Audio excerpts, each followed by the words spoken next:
एक बाप का अपने बेटी के लिए त्याग। दिल को छू लेने वाली कहानी। पत्नी अपने पति से कहती है, पत्नी पता नहीं क्या हो गया है, हमारी पायल को कल रात को खाना भी नहीं खाया और रो भी रही थी। अभी सुबह जगाने गई तो फिर से रो रही थी। वजह पूछी तो बस इतना कही कि प्लीज माँ मुझे अकेला छोड़ दो। मुझे लगता है कि शायद उसे किसी ने प्यार में धोखा दिया है। डर लगता है कहीं वह खुद को नुकसान न पहुंचाए। पति थोड़ी खामोशी के बाद कहता है, ठीक है मैं देखता हूं। इतना कहकर वह अपने बेटी के कमरे में जाते हैं। पिता, पायल कैसी हो बेटा? बेटी, प्लीज पापा, मुझे कुछ दिनों के लिए अकेला छोड़ दीजिए। पिता, ठीक है बेटा, मगर एक शर्त है। बेटी बोलिए। पिता, मैं तुम्हें एक बकवास कहानी सुनाना चाहता हूं, तुम सुन लो, फिर हम तुम्हें डिस्टर्ब नहीं करेंगे, ओके? बेटी, ठीक है सुनाइए। पिता, आज से करीब 20 साल पहले एक राजा हुआ करते थे।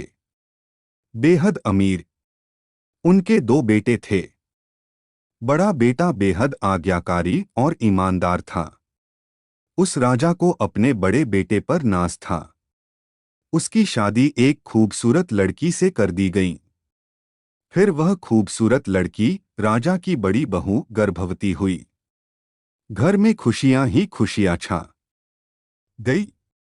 मगर राजा की जिद थी कि बेटा ही हो।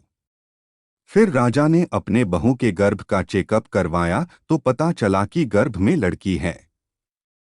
राजा ने बेटे को हुक्म दिया कि लड़की को गिरा दिया जाए। आखिर बड़ा बेटा आज्ञाकारी था, ना तो करेगा नहीं। मगर पता नहीं उस पागल बेवकूफ को क्या सूझा कि 2 दिन बाद अपना राजपाट, धन दौलत, शानो शौकत सब कुछ छोड़ के अपनी गर्भवती पत्नी को लेकर महल से गायब हो गया। सच कहूं तो वह बड़ा बेवकूफ और पागल था। लोग बेटियों को बोझ समझकर गर्भ में नष्ट कर देते हैं, और एक वह बेवकूफ पागल एक बेटी के लिए तमाम सुख सुविधाओं को ठोकर मार दिया। वह बाप की बात मानता तो आज उसकी जगह राजा होता।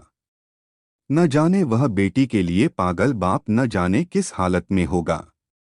तभी पायल की माँ वहां आकर कहती है कि वह बेटी के लिए पागल शख्स और कोई नहीं, यही तेरे पिताजी हैं जो तुझे अपनी सच्ची कहानी सुना रहे हैं।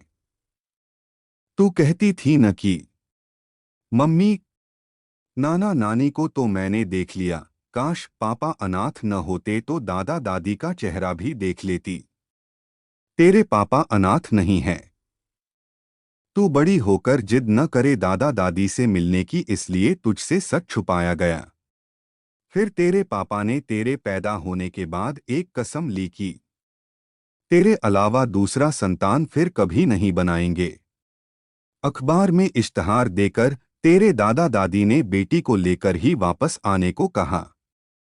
मैंने भी जोर दिया वापस जाने को, मगर तुझे गोदी में उठाकर तेरे पापा ने बस इतना ही कहा, जिस घर में मेरी प्रिंसेस की हत्या का फरमान निकाला गया हो, वहां एक राजा कैसे सांसें ले सकता है। अब नजारा अलग था। पायल की आंखों में पापा के लिए सम्मान, उनकी मोहब्बत के लिए ढेरों सारा प्यार और उनकी कुर्बानी के लिए इबादत करने का जी कर रहा था। आंसू थमने का नाम नहीं ले रहे थे, मगर सब कुछ अब सिर्फ पापा के लिए था। पापा ने बस आखिरी शब्द इतना ही कहा अपनी बेटी को, मैं नहीं जानता बेटा कि दुनिया तेरे बारे में क्या सोचती है, मगर तू मेरे लिए बेहद अनमोल है।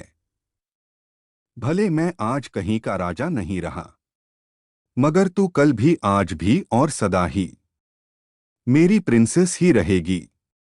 बेटी ने दौड़कर अपने पापा को गले लगाकर रोते हुए कहा, आप असली राजा हो पापा और मैं आपकी प्रिंसेस।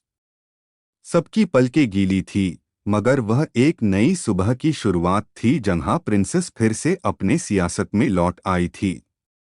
अंत में इतना ही कहूंगा कि बेटियां माता पिता की जान होती है, उनकी आन बान और शान होती है। किसी और के लिए अपने माँ बाप को कभी दुखी न करें। यदि आपको यह वीडियो अच्छा लगा हो तो वीडियो को लाइक और चैनल को सब्सक्राइब कर अपने दोस्तों के पास इस वीडियो को शेयर जरूर कीजिए। यदि इस वीडियो के बारे में आपकी कोई राय हो तो कमेंट बॉक्स में अवश्य बताएं।